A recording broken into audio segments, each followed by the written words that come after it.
श्रीमद् भागवत महापुराण श्रीमद् भागवत महात्म्य पहला अध्याय। देवर्षि नारद की भक्ति से भेंट।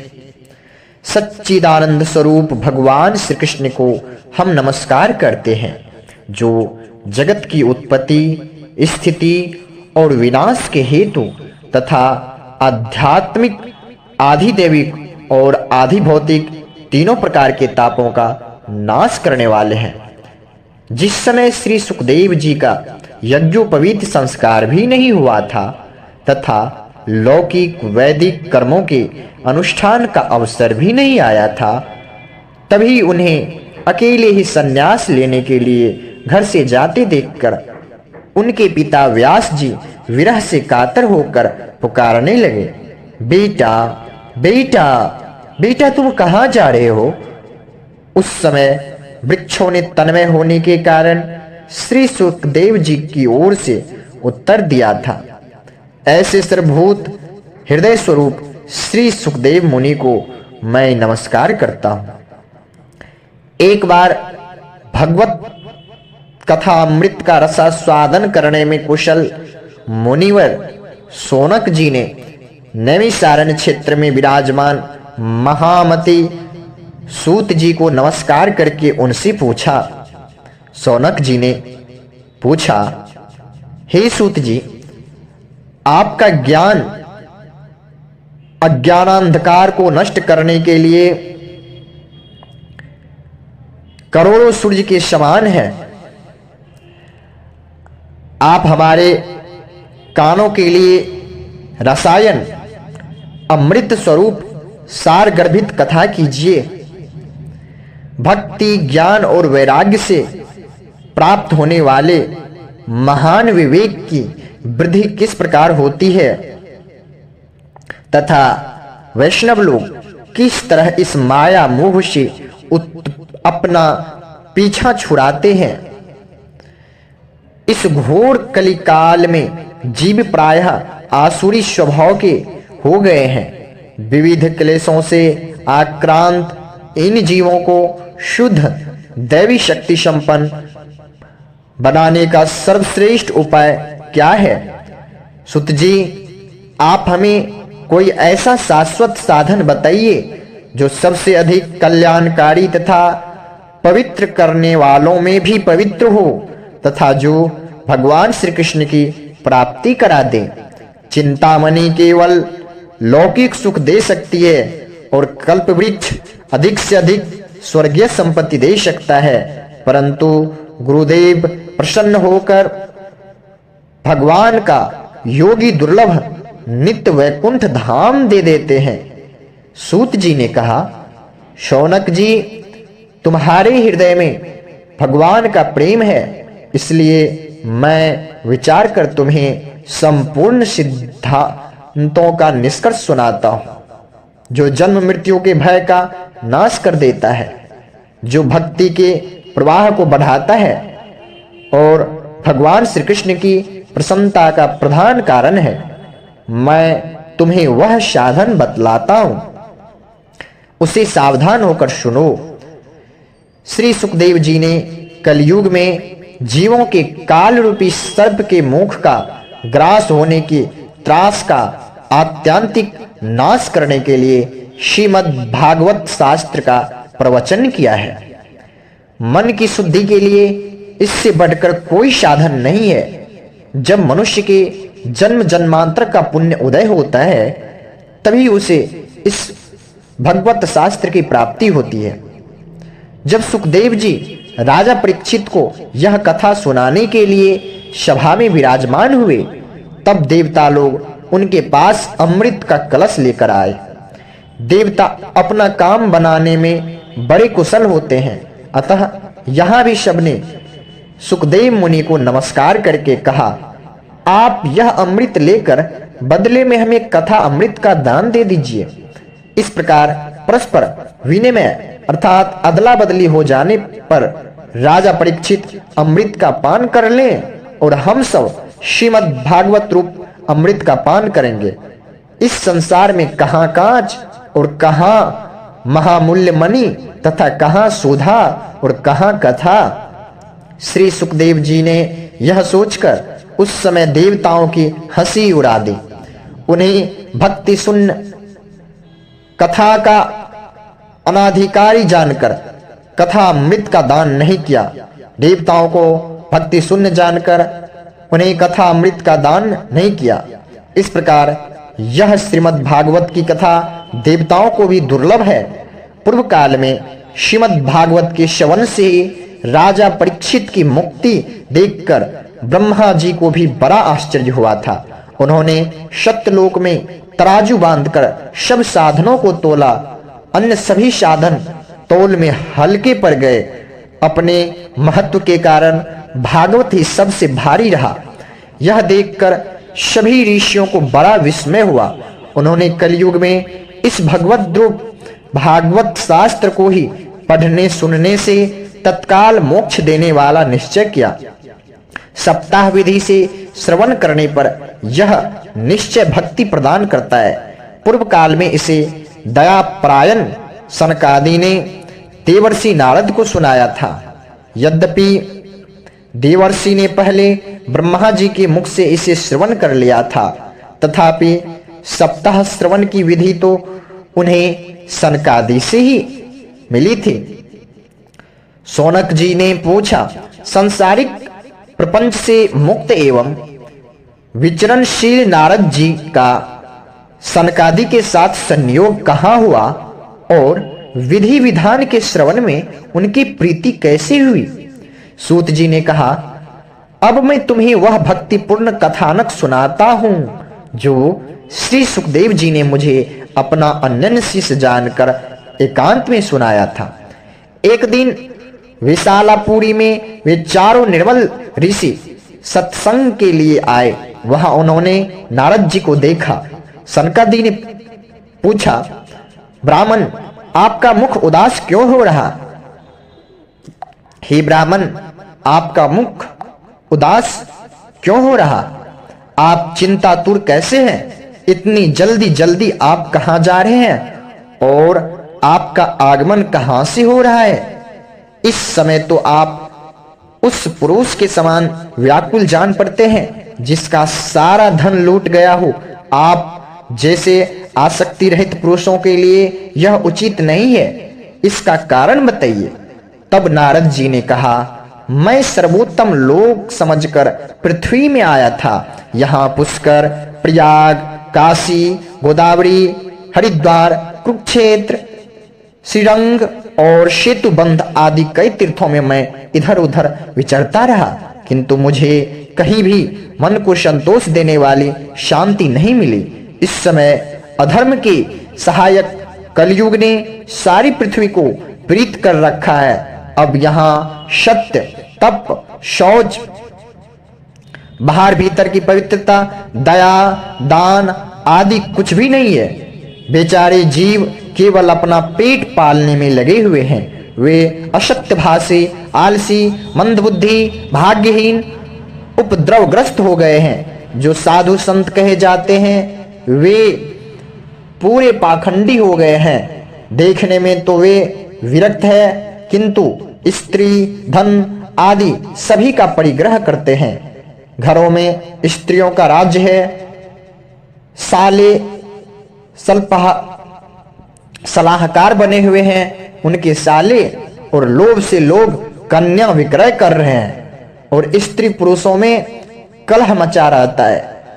महात्माओं के आश्रम, तीर्थ और नदियों पर यवनों का अधिकार हो गया है, विधर्मियों का अधिकार हो गया है। उन दुष्टों ने बहुत से देवालय भी नष्ट कर दिए हैं। इस समय यहाँ न कोई योगी है, न सिद्ध है, न ज्ञानी और न सत्कर्म करने वाला ही है। सारे साधन इस समय कलिरूप दावानल से जलकर भस्म हो गए हैं। इस कलयुग में सभी देशवासी बाजारों में अन्न बेचने लगे हैं। ब्राह्मण लोग पैसा लेकर वेद पढ़ाते हैं और स्त्रियां वेश्यावृत्ति से निर्वाह करने लगी है। इस तरह कलयुग के दोष देखता और पृथ्वी पर विचरता हुआ मैं यमुना जी के तट पर पहुंचा, जहां भगवान श्री कृष्ण की अनेकों लीलाएं हो चुकी है। मुनिवरों सुनिए, वहां मैंने एक बड़ा आश्चर्य देखा। वहां एक युवती स्त्री खिन्न मन से बैठी थी। उसके पास दो वृद्ध पुरुष अचेत अवस्था में पड़े जोर जोर से सांस ले रहे थे। वह तरुणी उनकी सेवा करती हुई कभी उन्हें चेत कराने का प्रयास करती और कभी उनके आगे रोने लगती थी। वह अपने शरीर के रक्षक परमात्मा को दसों दिशाओं में देख रहे थे। उसके चारों ओर सैकड़ों स्त्रियां उसे पंखा झल रही थी और बार बार समझाती थी दूसरे से। यह सब चकित देखकर दूर से जब मैंने यह सब चकित देखा तो चकित देखकर ये सारे चरित्र को देखकर मैं कुतूहलवश उसके पास गया, चकित हो गया। मुझे देखकर वह युवती खड़ी हो गई और बड़ी व्याकुल होकर कहने लगी। युवती ने कहा, अजय महात्मा जी, क्षण भर ठहर जाइए और मेरी चिंता को भी नष्ट कर दीजिए। आपका दर्शन तो संसार के सभी पापों को सर्वथा नष्ट कर देने वाला है। आपके वचनों से मेरे दुख की भी बहुत कुछ शांति हो जाएगी। मनुष्य का जब बड़ा भाग्य होता है तभी आपके दर्शन होते हैं। नारद जी कहते हैं, तब मैंने उस स्त्री से पूछा, हे देवी, तुम कौन हो? ये दोनों पुरुष तुम्हारी क्या होते हैं और तुम्हारे पास ये कमल नयनी देवियां कौन है? तुम हमें विस्तार से अपने दुख का कारण बताओ। युवती ने कहा, हे नारद, हे मुनीश्वर, मेरा नाम भक्ति है। ये ज्ञान और वैराग्य नामक मेरे पुत्र है। समय के फेर से ही ये ऐसे जर्जर हो गए हैं। ये देवियां गंगा जी आदि नदियां हैं। ये सब मेरी सेवा करने के लिए ही आई है। इस प्रकार साक्षात देवियों के द्वारा सेवित होने पर भी मुझे सुख शांति नहीं है। तपोधन, अब ध्यान देकर मेरा वृतांत सुनिए। मेरी कथा वैसे तो प्रसिद्ध है, फिर भी उसे सुनकर आप मुझे शांति प्रदान करें।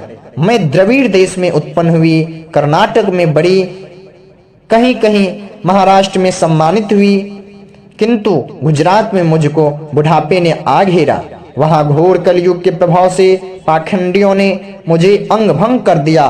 चिरकाल तक यह अवस्था रहने के कारण मैं अपने पुत्रों के साथ दुर्बल और निस्तेज हो गई। अब जब से मैं वृंदावन आई तब से पुनः परम सुंदरी स्वरूपवती नवयुवती हो गई हूँ। किंतु सामने पड़े हुए ये दोनों मेरे पुत्र थके मंदे दुखी हो रहे हैं। अब मैं यह स्थान छोड़कर अन्यत्र जाना चाहती हूँ। ये दोनों बूढ़े हो गए हैं, इसी दुख से मैं दुखी हूँ। मैं तरुणी क्यों और ये दोनों मेरे पुत्र बूढ़े क्यों? हम तीनों साथ साथ रहने वाले हैं, फिर यह विपरीतता क्यों? होना तो यह चाहिए कि माता बूढ़ी हो और पुत्र तरुण। इससे मैं आश्चर्यचकित चित्त से अपनी इस अवस्था पर शोक करती रहती हूँ। आप परम बुद्धिमान एवं योग निधि है, इसका क्या कारण हो सकता है, बताइए। नारद जी ने कहा, साध्वी, मैं अपने हृदय में ज्ञान दृष्टि से तुम्हारे संपूर्ण दुख का कारण देखता हूँ। तुम्हें विषाद नहीं करना चाहिए, श्री तुम्हारा कल्याण करेंगे। सूत जी कहते हैं, मुनिवर, नारद जी ने एक क्षण में ही उसका कारण जानकर कहा। नारद जी ने कहा, देवी, सावधान होकर सुनो, यह दारुण कलयुग है। इसी से इस समय सदाचार, योग मार्ग और तप आदि सभी लुप्त हो गए हैं। लोग सठता और दुष्कर्म में लगकर आघासुर बन रहे हैं।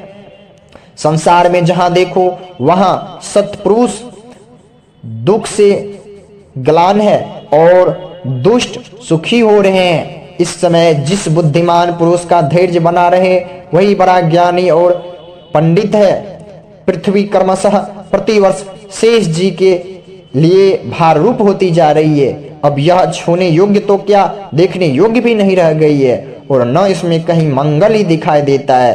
अब किसी को पुत्रों के साथ तुम्हारा दर्शन भी नहीं होता।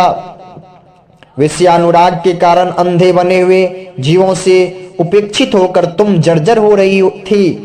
वृंदावन के संयोग से तुम फिर नवीन तरुणी हो गई हो। अतः यह वृंदावन धाम धन्य है जहाँ भक्ति सर्वत्र नृत्य कर रही है, परंतु तुम्हारे इन दोनों पुत्रों का यहाँ कोई ग्राहक नहीं है, इसलिए इनका बुढ़ापा नहीं छूट रहा। यहाँ इनको कुछ आत्म सुख अर्थात भगवत स्पर्श जनित आनंद की प्राप्ति होने के कारण ये सोते से जान पड़ते हैं। भक्ति ने कहा, राजा परीक्षित ने इस पापी कलयुग को क्यों रहने दिया?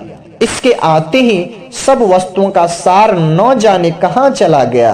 करुणामय श्री हरि से भी यह अधर्म कैसे देखा जाता है? सुन मुने, मेरा यह संदेह दूर कीजिए, आपके वचनों से मुझे बड़ी शांति मिली। तब नारद जी ने कहा, बाले, यदि तुमने पूछा है तो प्रेम से सुनो। कल्याणी, मैं तुम्हें सब बताऊंगा और तुम्हारा दुख दूर हो जाएगा। जिस दिन भगवान श्री कृष्ण इस भूलोक को छोड़कर अपने परम धाम को पधारे, उसी दिन से यहाँ संपूर्ण साधन में बाधा उत्पन्न कर डालने वाला कलयुग आ गया। दिग्विजय के समय राजा परीक्षित की दृष्टि पड़ने पर कलयुग दीन के सम्मान उनकी शरण में आया। भ्रमर के समान सारग्राही राजा ने यह निश्चय किया कि इसका वध मुझे नहीं करना चाहिए, क्योंकि जो फल तपस्या, योग और समाधि से भी नहीं मिलता, कलयुग में वही फल श्री हरि के कीर्तन से भली भांति मिल जाता है। यह सोचकर परीक्षित ने कलयुग का वध नहीं किया। इस प्रकार सारहीन होने पर भी उसे इस एक ही दृष्टि से सारयुक्त देखकर उन्होंने कलयुग में उत्पन्न होने वाले जीवों के सुख के लिए ही इसे रहने दिया था। इस समय लोगों के कुकर्म में प्रवृत्त होने के कारण सभी वस्तुओं का सार निकल गया है और पृथ्वी के सारे पदार्थ बीजहीन भूसी के समान हो गए हैं। ब्राह्मण केवल अन्न धनादि के लोभवश घर घर एवं जन जन को भागवत की कथा सुनाने लगे हैं, इसलिए कथा का सार चला गया। तीर्थों में नाना प्रकार के अत्यंत घोर कर्म करने वाले नास्तिक और नारकी पुरुष भी रहने लगे हैं, इसलिए तीर्थों का भी प्रभाव जाता रहा। जिनका चित्त निरंतर काम, क्रोध, महान लोभ और तृष्णा से तपता रहता है, वे भी तपस्या का ढोंग करने लगे हैं, इसलिए तप का भी सार निकल गया। मन पर काबू न होने के कारण तथा लोभ, दंभ और पाखंड का आश्रय लेने के कारण एवं शास्त्र का अभ्यास न करने के कारण ध्यान योग का फल मिट गया। पंडितों की यह दशा है कि वे अपनी स्त्रियों के साथ भैंसों की तरह रमन करते हैं, उनमें संतान पैदा करने की ही कुशलता पाई जाती है। मुक्ति साधन में वे सर्वथा अकुशल है। संप्रदाय अनुसार प्राप्त हुई वैष्णवता भी कहीं देखने में नहीं आती। इस प्रकार जगह जगह सभी वस्तुओं का सार लुप्त हो गया। यह तो इस युग का स्वभाव ही है, इसमें किसी का दोष नहीं। इसी से पुंडरीकाक्ष भगवान बहुत समीप रहते हुए भी यह सब सह रहे हैं। सूत जी कहते हैं, सौनक जी, इस प्रकार देवर्षि नारद के वचन सुनकर भक्ति को बड़ा आश्चर्य हुआ। फिर उसने जो कुछ कहा उसे सुनिए। भक्ति ने कहा, देवर्षि आप धन्य है, मेरा बड़ा सौभाग्य था जो आपका आगमन हुआ। संसार में साधुओं का दर्शन ही समस्त सिद्धियों का परम कल्याण है। आपका केवल एक बार का उपदेश धारण करके कयाधु कुमार प्रहलाद ने माया पर विजय प्राप्त कर ली। ध्रुव ने भी आपकी कृपा से ही ध्रुव पद प्राप्त किया था। आप सर्व मंगल और साक्षात श्री ब्रह्मा जी के पुत्र हैं। मैं आपको नमस्कार करती हूँ। श्रीमद् भागवत गीता, श्रीमद् भागवत महापुराण का दूसरा अध्याय, भक्ति का दुख दूर करने के लिए नारद जी का उद्योग। नारद जी ने कहा, बाले, तुम व्यर्थ ही अपने को क्यों खेद में डाल रही हो? अरे तुम इतनी चिंतातुर क्यों हो? भगवान श्री कृष्ण के चरण कमलों का चिंतन करो, उनकी कृपा से तुम्हारा सारा दुख दूर हो जाएगा। जिन्होंने कौरवों के अत्याचार से द्रौपदी की रक्षा की थी और गोप सुंदरियों को सनाथ किया था, वे श्री कृष्ण कहीं चले थोड़े ही गए हैं। फिर तुम तो भक्ति हो और सदा उन्हें प्राणों से भी प्यारी हो। तुम्हारे बुलाने पर तो भगवान नीचों के घरों में भी चले जाते हैं। सत्य, त्रेता और द्वापर, इन 3 युगों में ज्ञान और वैराग्य मुनि के साधन थे, किंतु कलयुग में तो केवल भक्ति ही ब्रह्म सायुज्य अर्थात मोक्ष की प्राप्ति कराने वाली है। यह सोचकर ही परमानंद चिन्मूर्ति ज्ञान स्वरूप श्रीहरि ने अपने सत्य स्वरूप से तुम्हें रचा है। तुम साक्षात श्री कृष्ण चंद्र की प्रिया और परम सुंदरी हो। एक बार जब तुमने हाथ जोड़कर पूछा था कि मैं क्या करूं, तब भगवान ने तुम्हें यही आज्ञा दी थी कि मेरे भक्तों का पोषण करो। तुमने भगवान की वह आज्ञा स्वीकार कर ली थी। इससे तुम पर श्रीहरि बहुत प्रसन्न हुए और तुम्हारी सेवा करने के लिए मुक्ति को तुम्हें दासी के रूप में दिया और इन ज्ञान वैराग्य को पुत्र के रूप में तुम अपने साक्षात स्वरूप से वैकुंठ धाम में ही भक्तों का पोषण करती हो। भूलोक में तो तुमने उनकी पुष्टि के लिए केवल छाया रूप धारण कर रखा है। तब तुम मुक्ति, ज्ञान और वैराग्य को साथ लिए पृथ्वी तल पर आई और सतयुग से द्वापर अंत तक बड़े आनंद से रही। कलयुग में तुम्हारी दासी मुक्ति पाखंड रूप रोग से पीड़ित होकर क्षीण होने लगी थी, इसलिए वह तो तुरंत ही तुम्हारी आज्ञा से वैकुंठ लोक को चली गई। इस लोक में भी तुम्हारे स्मरण करने से ही वह आती है और फिर चली जाती है, किंतु इन ज्ञान वैराग्य को तुमने पुत्र मानकर अपने ही पास रख छोड़ा। फिर भी कलयुग में इनकी उपेक्षा होने के कारण तुम्हारे ये पुत्र उत्साहहीन और वृद्ध हो गए हैं। फिर भी तुम चिंता न करो, मैं इनके नवजीवन का उपाय सोचता हूँ। सुमुखी, कली के समान कोई भी युग नहीं है। इस युग में मैं तुम्हें घर घर में प्रत्येक पुरुष के हृदय में स्थापित कर दूंगा। देखो, अन्य सब धर्मों को दबाकर और भक्ति विषयक महत्वों को आगे रखकर यदि मैंने लोक में तुम्हारा प्रचार न किया तो मैं श्री हरि का दास नहीं। इस कलयुग में जो जीव तुमसे युक्त होंगे वे पापी होने पर भी बेखटक के भगवान श्री कृष्ण के अभय धाम को प्राप्त होंगे। जिनके हृदय में निरंतर प्रेम रूपिणी भक्ति निवास करती है, वे शुद्ध अंतःकरण पुरुष स्वप्न में भी जमराज को नहीं देखते। जिनके हृदय में भक्ति महारानी का निवास है, उन्हें प्रेत, पिशाच, राक्षस या दैत्य आदि स्पर्श करने में भी समर्थ नहीं हो सकते। भगवान तप, वेदाध्ययन, ज्ञान और कर्म आदि किसी भी साधन से वश में नहीं किए जा सकते। वे केवल भक्ति से ही वशीभूत होते हैं। इसमें श्री गोपी जन प्रमाण है। मनुष्यों का सहस्रों जन्म के पुण्य प्रताप से भक्ति में अनुराग होता है। कलयुग में केवल भक्ति ही सार है। भक्ति से तो साक्षात श्री कृष्ण चंद्र सामने उपस्थित हो जाते हैं। जो लोग भक्ति से द्रोह करते हैं वे तीनों लोकों में दुख ही दुख पाते हैं। पूर्व काल में भक्त का तिरस्कार करने वाले दुर्वासा ऋषि को बड़ा कष्ट उठाना पड़ा था। बस व्रत, तीर्थ, योग, यज्ञ और ज्ञान चर्चा आदि बहुत से साधनों की कोई आवश्यकता नहीं है। एकमात्र भक्ति ही मुक्ति देने वाली है। सूत जी कहते हैं, इस प्रकार नारद जी के निर्णय किए हुए अपने महात्मा को सुनकर भक्ति के सारे अंग पुष्ट हो गए और वे उनसे कहने लगे। भक्ति ने कहा, नारद जी आप धन्य हैं, आपकी मुझ में निश्चल प्रीति है। मैं सदा आपके हृदय में रहूंगी, कभी आपको छोड़कर नहीं जाऊंगी। साधो आप बड़े कृपालु है, आपने क्षण भर में ही मेरा सारा दुख दूर कर दिया, किंतु अभी मेरे पुत्रों में चेतना नहीं आई है। आप इन्हें शीघ्र ही सचेत कर दीजिए, आप जगा दीजिए।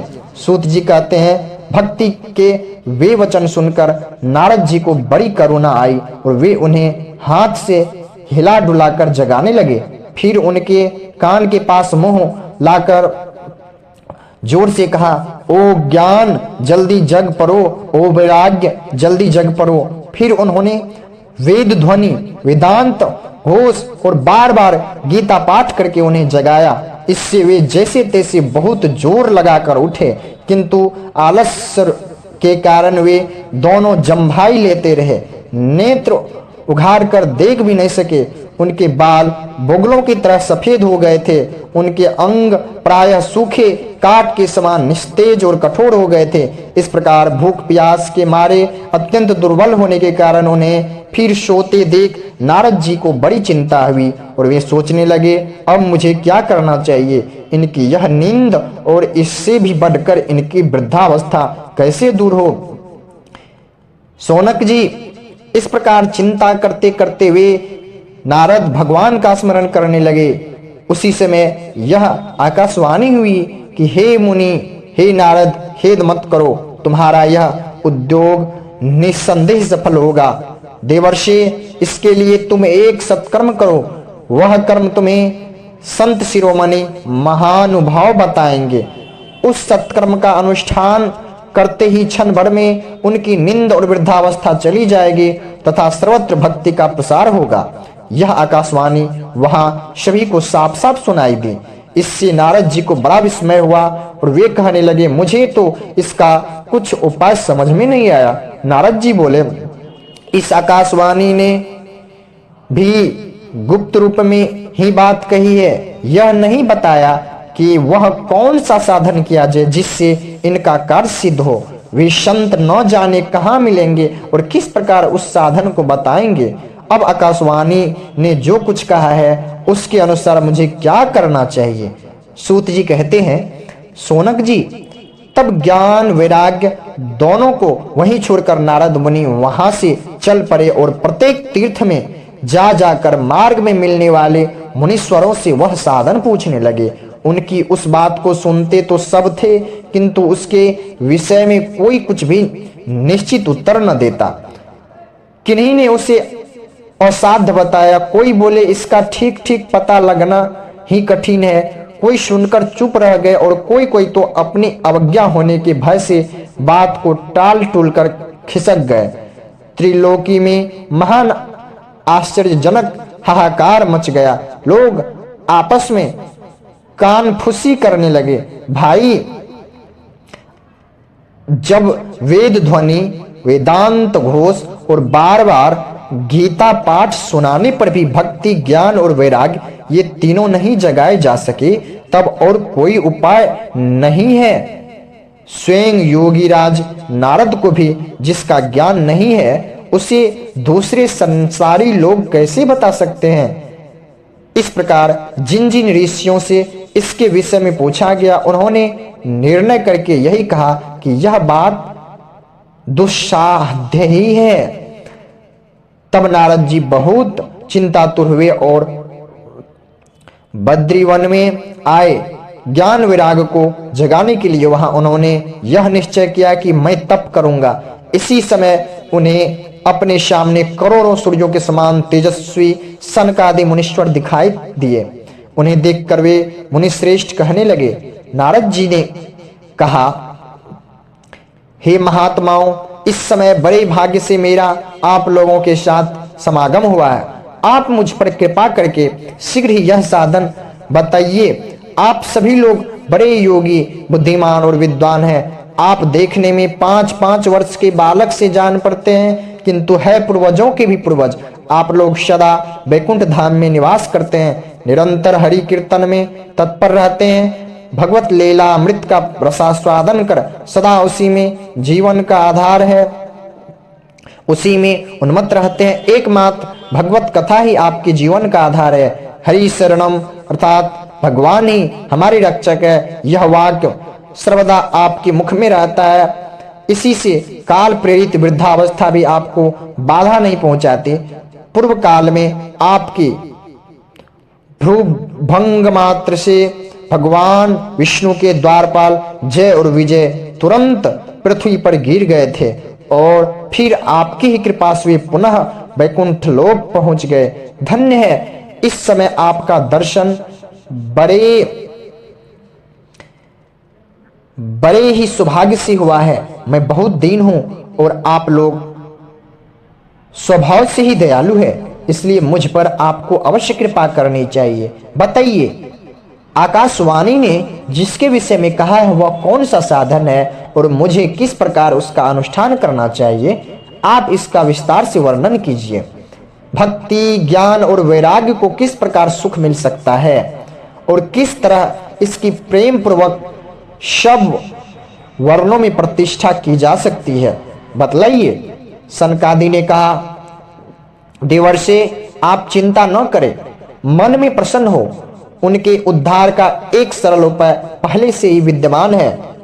नारद जी, आप धन्य हैं, आप विरक्तों के शिरोमणि है, श्री कृष्ण दासों के शाश्वत पथ प्रदर्शक एवं भक्ति योग के भास्कर है। आप भक्ति के लिए जो उद्योग कर रहे हैं यह आपके लिए कोई आश्चर्य की बात नहीं समझनी चाहिए। भगवान के भक्त के लिए तो भक्ति की सम्यक स्थापना करना सदा उचित ही है। ऋषियों ने संसार में अनेकों मार्ग प्रकट किए हैं, किंतु वे सभी कष्ट साध्य हैं और परिणाम में प्राय स्वर्ग की ही प्राप्ति कराने वाले हैं। अभी तक भगवान की प्राप्ति कराने वाला मार्ग तो गुप्त ही रहा है। उसका उपदेश करने वाला पुरुष प्रायः भाग से ही मिलता है। आपको आकाशवाणी ने जिस सत्कर्म का संकेत किया है उसे हम बतलाते हैं। आप प्रसन्न और समाहित चित्त होकर सुनिए। नारद जी, द्रव्य यज्ञ, तपोयज्ञ, योग यज्ञ और स्वाध्याय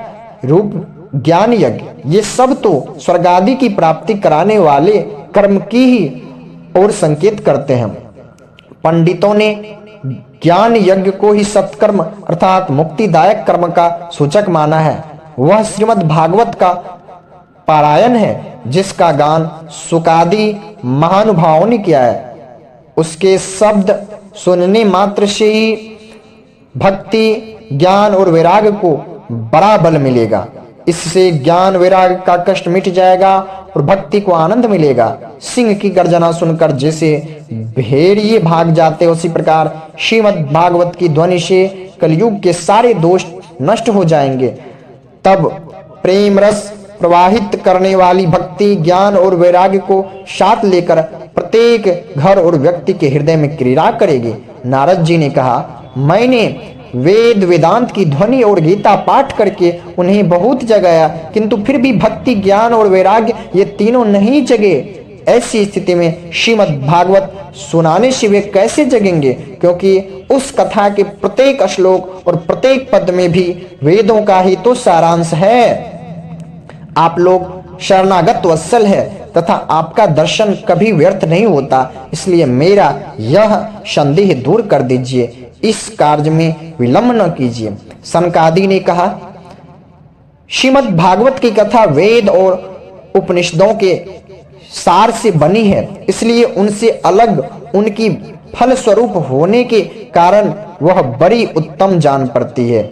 जिस प्रकार रस वृक्ष की जड़ से लेकर शाखा पर्यंत रहता है, किंतु इस स्थिति में उसका आस्वादन नहीं किया जा सकता, वही जब अलग होकर फल के रूप में आ जाता है तब संसार में सभी को प्रिय लगने लगता है। दूध में घी रहता ही है, किंतु उस समय उसका अलग स्वाद नहीं मिलता, वही जब उससे अलग हो जाता है तब देवताओं के लिए भी स्वादवर्धक हो जाता है। खाड़ ईख के ओर छोर और बीच में भी व्याप्त रहती है, तथापि अलग होने पर उसकी कुछ और ही मिठास होती है। ऐसी ही यह भागवत की कथा है। यह भागवत पुराण वेदों के समान है। श्री व्यास जी ने इसे भक्ति, ज्ञान और वैराग्य की स्थापना के लिए प्रकाशित किया है। पूर्व काल में जिस समय वेद वेदांत के पारगामी और गीता की भी रचना करने वाले भगवान व्यास देव खिन्न होकर अज्ञान समुद्र में गोते खा रहे थे, उस समय आपने ही उन्हें 4 श्लोकों में इसका उपदेश किया था। उसे सुनते ही उनकी सारी चिंता दूर हो गई थी। फिर इसमें आपको आश्चर्य क्यों हो रहा है? जो आप हमसे प्रश्न कर रहे हैं, आपको उन्हें शोक और दुख का विनाश करने वाला श्रीमद् भागवत पुराण ही सुनाना चाहिए। नारद जी ने कहा, महानुभाव, आपका दर्शन जीव के संपूर्ण पापों को तत्काल नष्ट कर देता है और जो संसार दुख रूप दावानल से तपे हुए हैं उन पर शीघ्र ही शांति की वर्षा करता है। आप निरंतर शेष जी के सहस्त्र मुखों से गाए हुए भगवत कथा अमृत का ही पान करते रहते हैं। मैं प्रेम लक्षणा भक्ति का प्रकाश करने के उद्देश्य से आपकी शरण लेता हूँ। जब अनेकों जन्मों के संचित पुण्य पुंज का उदय होने से मनुष्य को सत्संग मिलता है, तब वह उसके अज्ञान जनित मोह और मद्रूप अंधकार का नाश करके विवेक उदय होता है।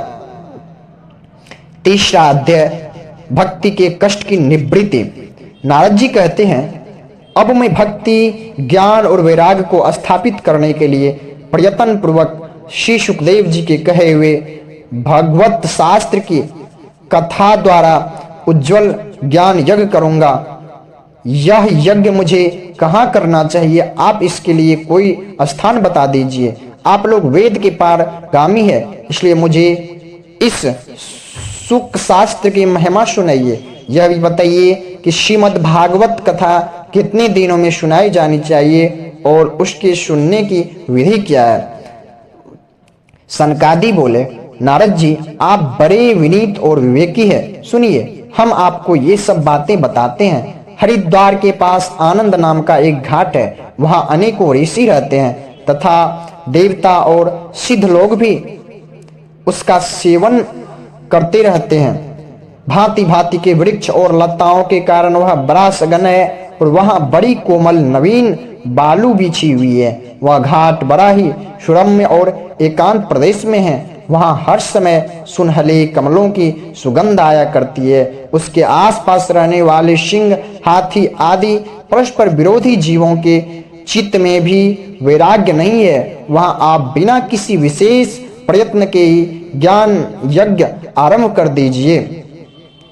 उस स्थान पर कथा में अपूर्व रस का उदय होगा।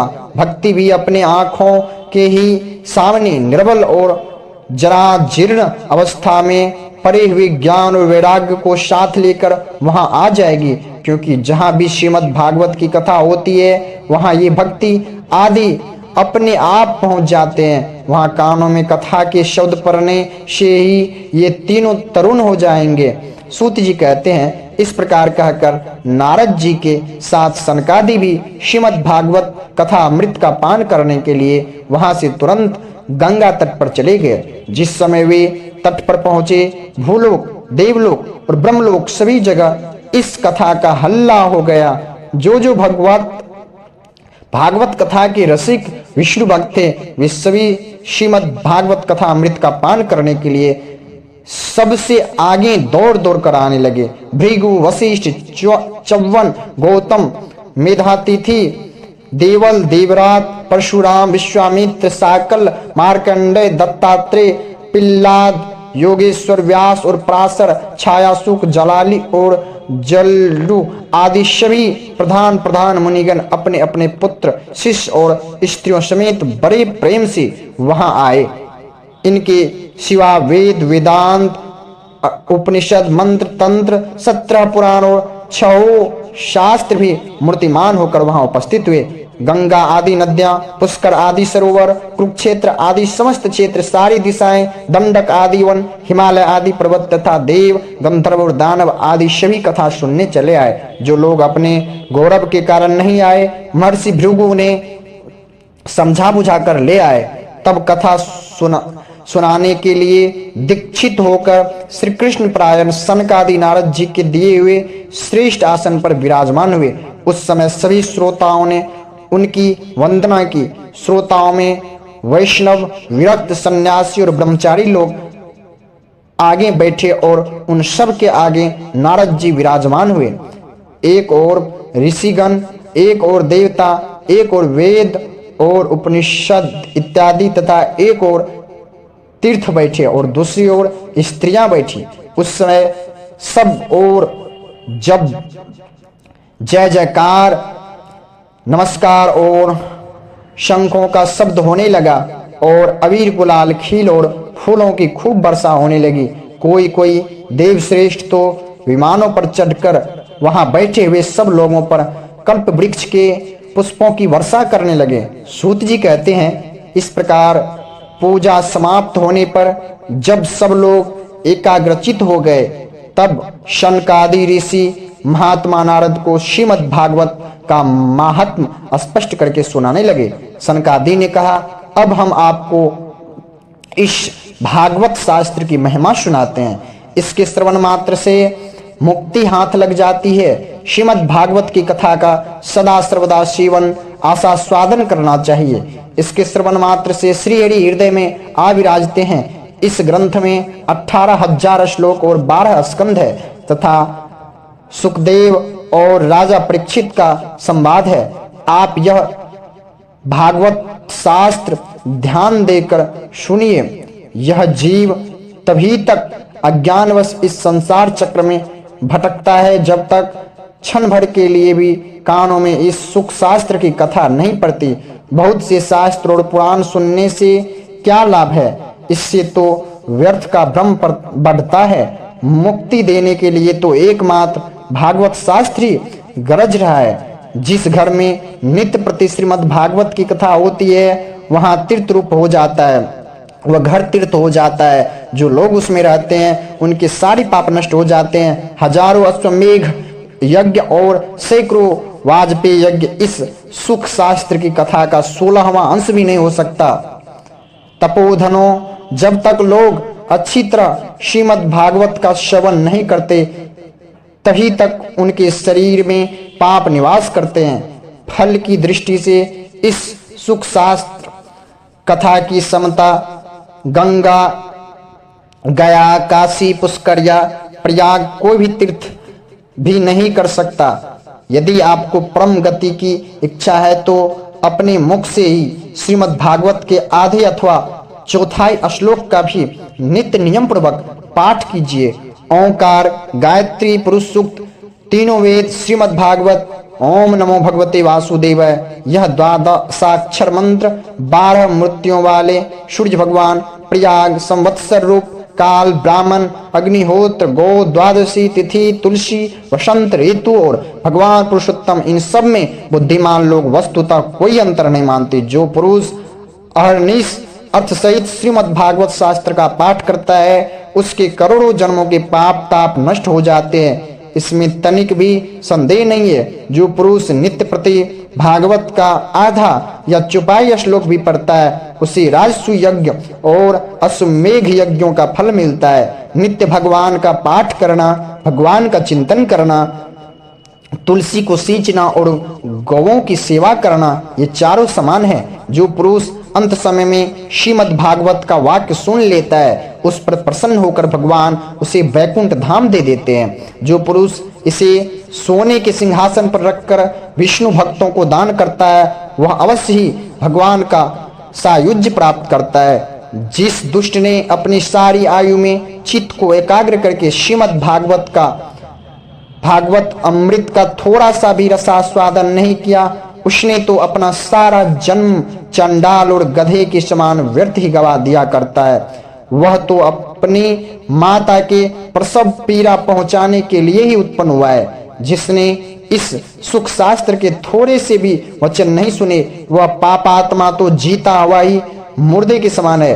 पृथ्वी के भार स्वरूप उस पशुतुल्य मनुष्य को धिक्कार है। यूं स्वर्गलोक में देवताओं में प्रधान इंद्रादि कहा करते हैं। संसार में श्रीमद् भागवत की कथा का मिलना अवश्य कठिन है। जब करोड़ों जन्मों का पुण्य होता है तभी इसकी प्राप्ति होती है। नारद जी, आप बड़े ही बुद्धिमान और योग निधि है।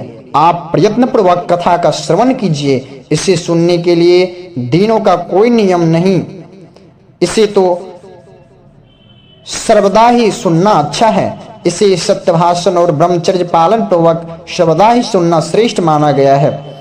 किंतु कलयुग में ऐसा होना कठिन है, इसलिए इसकी सुखदेव जी ने विशेष विधि बताई है, वह जान लेनी चाहिए। कलयुग में बहुत दिनों तक चित्त की वृत्तियों को वश में रखना, नियमों में बंधे रहना और किसी की पुण्य कार्य के लिए दीक्षित रहना कठिन है। इसलिए सप्ताह श्रवण की विधि है।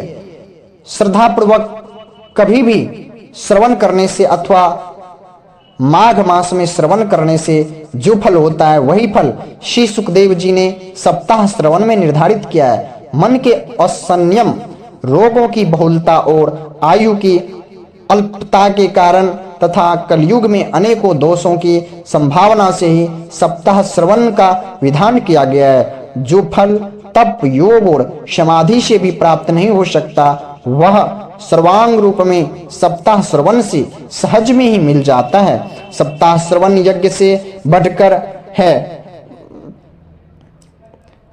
व्रत से बढ़कर है, तप से कहीं बढ़कर है, तीर्थ सेवन से तो सदा ही बड़ा है, योग से बढ़कर है, यहाँ तक कि ध्यान और ज्ञान से भी बढ़कर है। अजी, इसकी विशेषता का कहाँ तक वर्णन करें, यह तो सभी से बड़ा बढ़ चढ़कर है।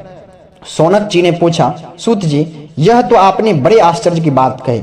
अवश्य यह भागवत पुराण योग वेता ब्रह्मा जी के भी आदि कारण श्री नारायण का निरूपण करता है, परंतु यह मोक्ष की प्राप्ति में ज्ञान आदि सभी साधनों का तिरस्कार करके इस युग में उनसे भी कैसे बढ़ गया। सुत जी ने कहा, सोनक जी, जब भगवान श्री कृष्ण इस धराधाम को छोड़कर अपने नित्य धाम को जाने लगे, तब उसके मुखारविंद से एकादश स्कंद का ज्ञानोपदेश सुनकर भी उद्धव जी ने पूछा। उद्धव जी बोले, गोविंद, अब आप तो अपने भक्तों का कार्य करके परम धाम को पधारना चाहते हैं, किंतु मेरे मन में एक बड़ी ही चिंता है, उसे सुनकर आप मुझे शांत कीजिए। अब घोर कलिकाल आया ही समझिए, इसलिए संसार में फिर अनेकों दुष्ट प्रकट हो जाएंगे। उनके संसर्ग से जब अनेकों सत्पुरुष भी उग्र प्रकृति के हो जाएंगे, तब उनके भार से दबकर यह गोरूपिणी पृथ्वी किसकी शरण में जाएगी। कमल नयन, मुझे तो आपको छोड़कर इसकी रक्षा करने वाला कोई दूसरा नहीं दिखाई देता, इसलिए भक्तवत्सल, आप साधुओं पर कृपा करके यहाँ से मत जाइए। भगवान, आपने निराकार और चिन्मात्र होकर भी भक्तों के लिए ही तो यह सगुण रूप धारण किया है, फिर भला आपका वियोग होने पर वे भक्तजन पृथ्वी पर कैसे रह सकेंगे। निर्गुणोपासना में तो बड़ा कष्ट है, इसलिए कुछ और विचार कीजिए। प्रभास क्षेत्र में उद्धव जी के ये वचन सुनकर भगवान सोचने लगे कि भक्तों के अवलंब के लिए मुझे क्या व्यवस्था करनी चाहिए। सोनक जी, तब भगवान ने अपनी सारी शक्ति भागवत में रख दी। वे अंतर्धान होकर इस भागवत समुद्र में प्रवेश कर गए श्री कृष्ण, इसलिए यह भगवान की साक्षात शब्दमय मूर्ति है। इसके सेवन, श्रवण, पाठ अथवा दर्शन से मनुष्य के सारे पाप नष्ट हो जाते हैं। इसी से इसका सप्ताह श्रवण सबसे बढ़कर माना गया है और कलयुग में तो अन्य सब साधनों को छोड़कर यही प्रधान धर्म बताया गया है। कलिकाल में यही ऐसा धर्म है जो दुख, दरिद्रता, दुर्भाग्य और पापों की सफाई कर देता है तथा काम, क्रोध आदि शत्रुओं पर विजय दिलाता है। अन्यथा भगवान की इस माया से पीछा छुड़ाना देवताओं के लिए भी कठिन है। मनुष्य तो इसे छोड़ ही कैसे सकता है, अतः इससे छूटने के लिए भी सप्ताह श्रवण का विधान किया गया है। सूत जी कहते हैं, सोनक जी, जिस समय सनकादि मुनीश्वर इस प्रकार सप्ताह श्रवण की महिमा का बखान कर रहे थे, उस समय उस सभा में एक बड़ा आश्चर्य हुआ, उसे मैं तुम्हें बतलाता हूँ, सुनो। वहां तरुणावस्था को प्राप्त हुए अपने दोनों पुत्रों को साथ लिए विशुद्ध प्रेम रूपा भक्ति बार बार श्री कृष्ण गोविंद हरे मुरारे, हे नाथ नारायण वासुदेवा आदि भगवान के नामों का उच्चारण करते हुए अकस्मात प्रकट हो गई। सभी सदस्यों ने देखा कि परम सुंदरी भक्ति रानी भागवत के अर्थों का आभूषण पहने वहां पधारी। मुनियों की उस सभा में सभी यह तर्क वितर्क करने लगे कि ये यहाँ कैसे आई, कैसे प्रविष्ट हुई। तब सनकादि ने कहा, ये भक्ति देवी अभी अभी कथा के अर्थ से निकली है। उनके ये वचन सुनकर भक्ति ने अपने पुत्रों समेत अत्यंत विनम्र होकर सनत कुमार जी से कहा। भक्ति बोली, मैं कलयुग में नष्ट प्राप्त हो गई थी, आपने कथा अमृत से सींच कर मुझे फिर पुष्ट कर दिया। अब सनकादि ने उससे कहा, तुम भक्तों को भगवान का स्वरूप प्रदान करने वाली, अन्य प्रेम का प्रदान करने वाली और संसार रोग को निर्मूल करने वाली हो देवी, अतः तुम धैर्य धारण करके नित्य निरंतर विष्णु भक्तों के हृदयों में ही निवास करो।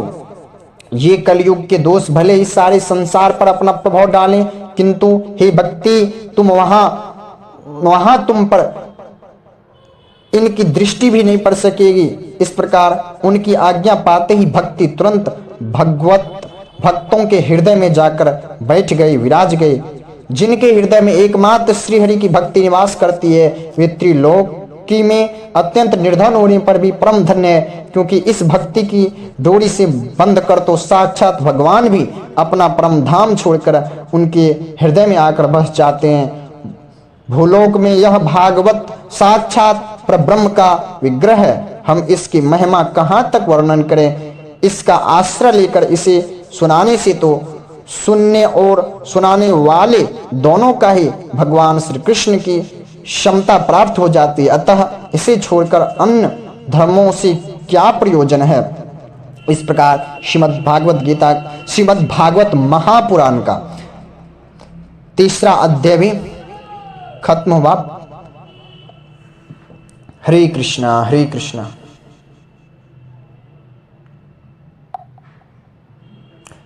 कृष्णा कृष्णा हरे